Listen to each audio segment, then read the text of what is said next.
भारत विकास परिषद संस्कार शाखा मेरठ द्वारा दिनांक 8 सितंबर 2000 को मदन मोहन विद्या मंदिर जिसकी प्रधानाचार्य सुश्री शमिष्ठा भाटी जी हैं, CCSU कैंपस मेरठ में एक गोष्ठी युवा स्वास्थ्य, सर्वाइकल कैंसर व एनीमिया मुक्त भारत के संदर्भ में आयोजित की गई, जिसमें स्कूल की कक्षा 6 से 8 तक की सभी छात्राएं उपस्थित हुईं। इस गोष्ठी की संयोजक प्रोफेसर संगीता अग्रवाल और श्रीमती नीरू शर्मा जी रहीं। इस कार्यशाला का संचालन सचिव श्री AK गोयल जी ने एवं श्रीमती अंशु गोयल जी ने किया। इस कार्यक्रम की अध्यक्षता प्रोफेसर अंजलि मित्तल जी ने की। यह कार्यक्रम शाखा द्वारा सांस्कृतिक सप्ताह के अंतर्गत किया गया, जिसकी संयोजिका श्रीमती नीरज अग्रवाल व श्रीमती ममतेश्वरी सह संयोजिका रहीं। कार्यशाला का प्रारंभ सरस्वती माँ के समक्ष दीप प्रज्वलन व प्रातः प्रार्थना एवं गायत्री मंत्र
आदरणीय प्रधानाचार्य शमिष्ठा भाटी जी का आभार व्यक्त करते हुए सम्मान किया गया तथा साथ ही आशा मिश्रा जी जो कि विद्यालय में म्यूजिक टीचर हैं का सम्मान किया गया तथा सीमा गुप्ता जी जो कि विद्यालय में इंग्लिश टीचर हैं का भी सम्मान किया गया।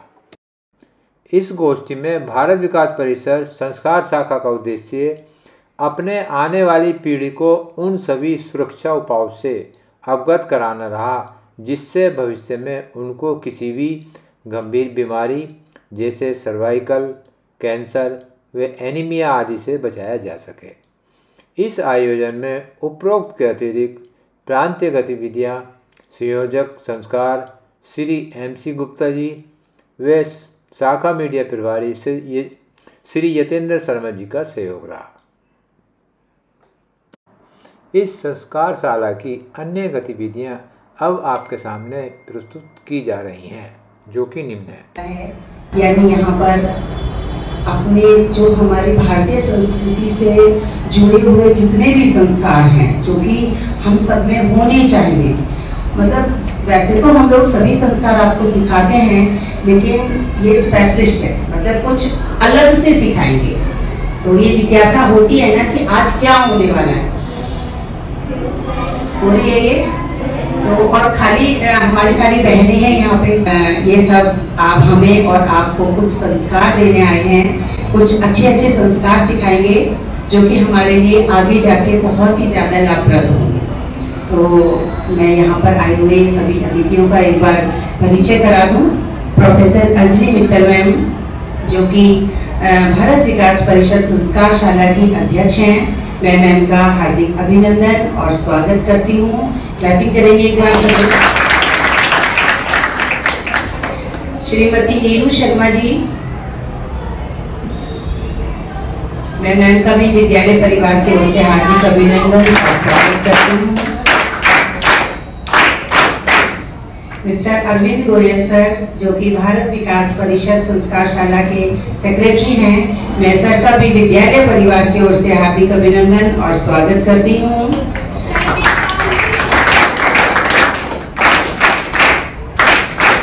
मिस्टर MC गुप्ता जी, जो कि प्रांतीय गतिविधियों के संयोजक हैं, मैं विद्यालय परिवार की ओर से हार्दिक अभिनंदन और स्वागत करती हूँ सर का। शाला की प्रांतीय संस्कार अलंकरण प्रभारी हैं, मैं मैम का विद्यालय परिवार की ओर से हार्दिक अभिनंदन और स्वागत करती हूँ।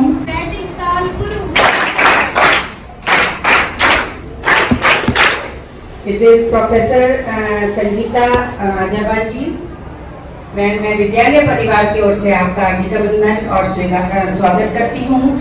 आप भारत विकास परिषद संस्कारशाला में संयोजक महिला सहभागी हैं, आपका विद्यालय में हार्दिक अभिनंदन और स्वागत। मैम, आपका विद्यालय परिवार की ओर से हार्दिक अभिनंदन और स्वागत। आप भारत विकास परिषद संस्कारशाला में सह संयोजक सांस्कृतिक सप्ताह के नाते कार्य देख रही हैं। सांस्कृतिक सप्ताह के नाते कार्य देख रही हैं। मैम का विद्यालय परिवार की ओर से हार्दिक अभिनंदन और स्वागत। प्रधानाचार्य मदन मोहन विद्या मंदिर,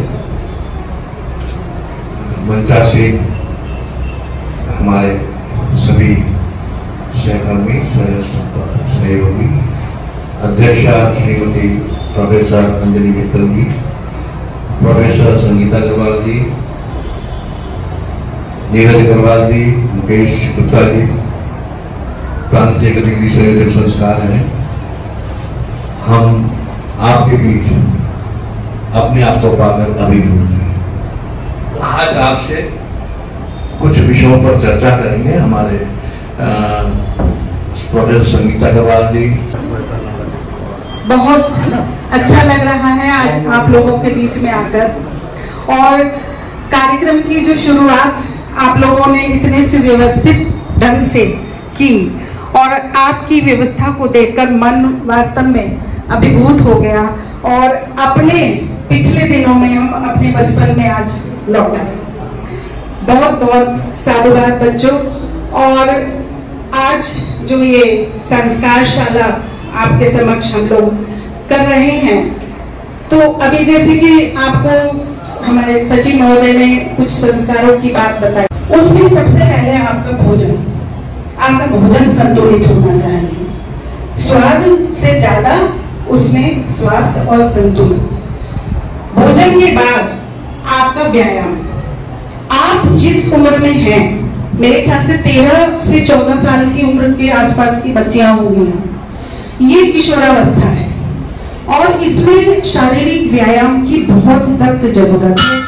आपको मेरे ख्याल से कम पूरे दिन में 2 घंटे का 2 से 3 घंटे का व्यायाम, वो व्यायाम खाली योगा और योगासन ही नहीं, उसमें आपकी जो खेल कूद है, आपकी साइकिलिंग है, आपकी डांसिंग है, मतलब फिजिकल एक्टिविटीज जितनी भी हैं, 3 घंटे की लगभग आपको वो 2.5 से 3 घंटे की एक्टिविटीज जरूर करनी चाहिए, क्योंकि आपका इस समय शरीर का विकास हो रहा है।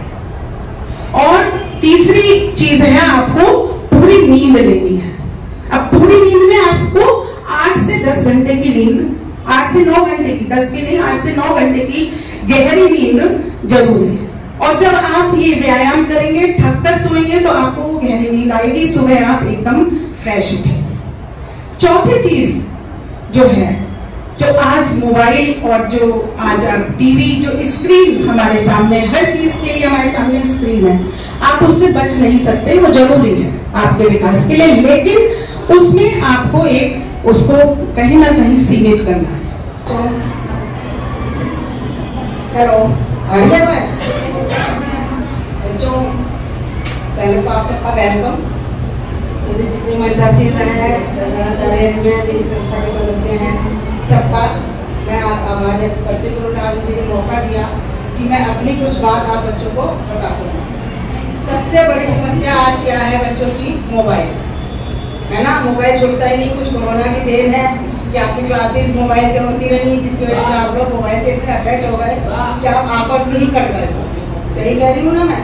घर में भी कहा कि यही पोजीशन है, मम्मी का मोबाइल अलग है, पापा का मोबाइल अलग है, भैया का अलग है। कुछ बच्चों को पूछना है, बेटे गूगल पे सर्च कर लो, होता है या नहीं सॉल्विंग प्रॉब्लम आप खुद गूगल सर्च कर लेते हैं ना। तो इन सबको दूर करने का सबसे बढ़िया जो उपाय है मेरे हिसाब से वो योगासन। अगर आप योग करते हैं तो आप बहुत सारी बुराइयों से दूर हो सकते हैं। आपका मानसिक संतुलन बनेगा, आपकी शारीरिक व्यवस्था जो है वो सुधर होगी और आप अपने आप को बहुत अच्छा महसूस करेंगे। सबसे पहले आपकी सबसे बड़ी समस्या क्या होती है? मैम हमने याद किया था लेकिन हम भूल गए। होता है, याद किया, आज याद किया और कल भूल गया। और याद करने का तरीका सबसे बढ़िया, आप एक को जो क्वेश्चन याद करना है उसे आप कम से कम 3 बार 4 बार पढ़िए। उसके बाद आप उसे लिखिए, देखिए कि आपको कितना याद रहा और कितना आप भूल गए। और उसको आप अगर बार बार राइटिंग में लाएंगे तो राइटिंग सुधरेगी और आपको याद करने में भी आसानी होगी। इसके बाद आपके लिए सबसे बड़ी समस्या है, लड़कियों के लिए समस्या है कि हमारी हाइट नहीं बढ़ती। ये मिथ्या है, लोगों को मिथक है कि अगर आपका मेंस्ट्रुएशन स्टार्ट हो गया तो आपकी हाइट वहीं रुक जाएगी, जो कि बिल्कुल गलत है। ऐसा कुछ नहीं होता कि अगर मेंस्ट्रुएशन स्टार्ट हो गए तो आपकी हाइट नहीं बढ़ेगी। आप ताड़ासन कीजिए। पता है ताड़ासन कैसे होता है? ताड़ासन कीजिए, रस्सी कूदिए। जैसा कि हमने बताया कि आपको कम से कम 3 घंटे एक्सरसाइज करनी है, तो उसमें रस्सी कूदना है, लटकना है, ताड़ासन करना है। इनसे भी आपकी हाइट बढ़ सकती है। किस दिन तुम जीतोगे हार तुमका मानो।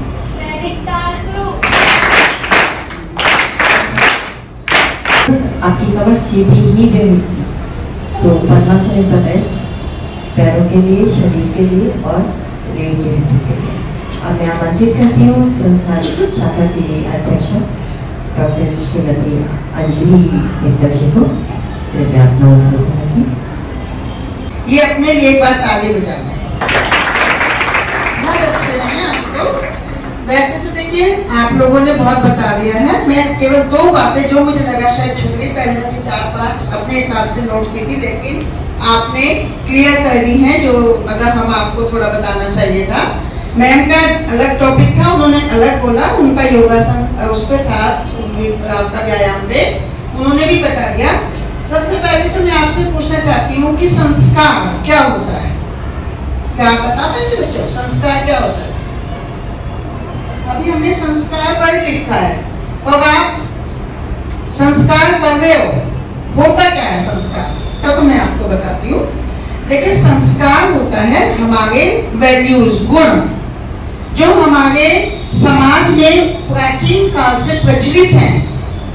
जैसे एक बता सकते हैं कौन सी अच्छी बातें हमें करनी चाहिए, एक गुण कोई भी। Yes, good. और कोई बोले दूसरा बोले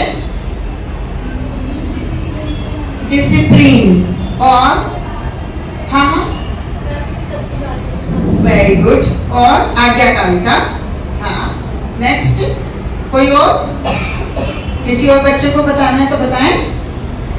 देखिए हमारे जो वैल्यूज में आता है ऑनेस्टी, ईमानदारी, है ना।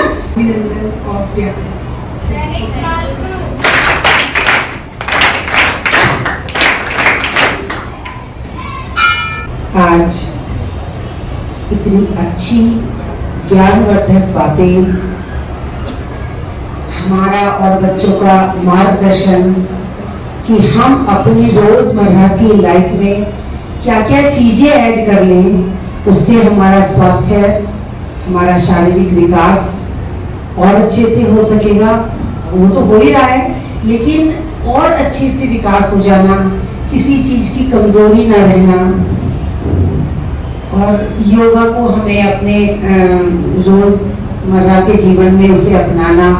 कौन कौन से हम योग करें, कौन कौन से आसन करें, जिससे हमें कितनी फायदे हो सकते हैं, हमारी पाचन क्रिया में भी, हमारी लंबाई में भी। सब चीजों में। तो आज इतनी सारी चीजें मैम ने यहाँ पर बताई हैं, जो भी मैम लोगों ने आपको बताया है, मैं आशा करती हूँ कि आप सब उसे अपने जीवन में उतारेंगे। और मैम ने कहा है कम से कम 2 से 3 घंटे आप योग जरूर करें। तो स्टार्टिंग में चाहे आप इतना ना करें, स्टार्टिंग आप आधे घंटे से करें, अगले दिन आप उसमें और 10 मिनट बढ़ाएं, फिर 10 मिनट बढ़ाएं, धीरे धीरे करके आप 1, 1.5 और 2 घंटा कर सकते हैं। 1 घंटा सुबह और 1 घंटा शाम भी कर सकते हैं। जरूरी नहीं है कि आप एक टाइम में ही 2 घंटे करेंगे, है ना? ऐसा हो सकता है, सच में हो सकता है या नहीं, आप लोग बताएंगे। हो सकता है। आपको सिर्फ जिस टाइम आप उठते हैं उसमें केवल 30 मिनट्स और बढ़ानी है पहले, है ना?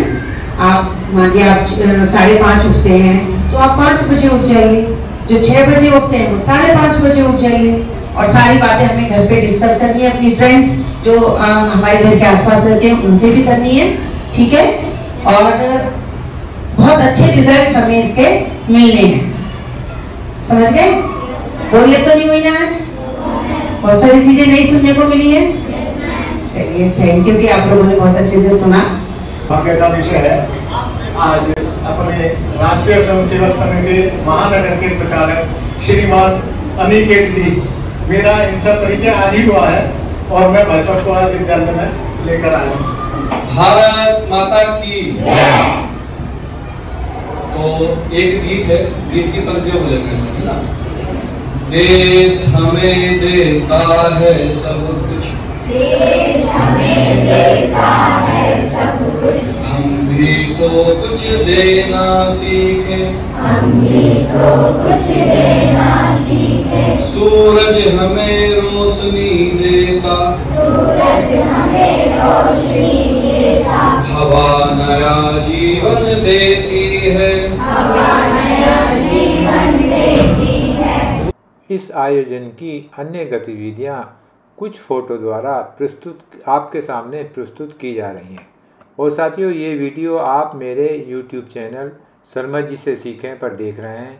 यदि आपको वीडियो अच्छी लगे तो आप मेरे चैनल शर्मा जी से सीखें को सब्सक्राइब कर सकते हैं, वीडियो को लाइक कर सकते हैं, शेयर कर सकते हैं। एक प्रकार से बहुत ही खुशी मिलती है। और साथियों, इसी छोटी सी चर्चा के बाद मैं अपनी वाणी को विराम देता हूं और सभी वीडियो देखने वालों को मेरी सभी को नमस्कार साथियों।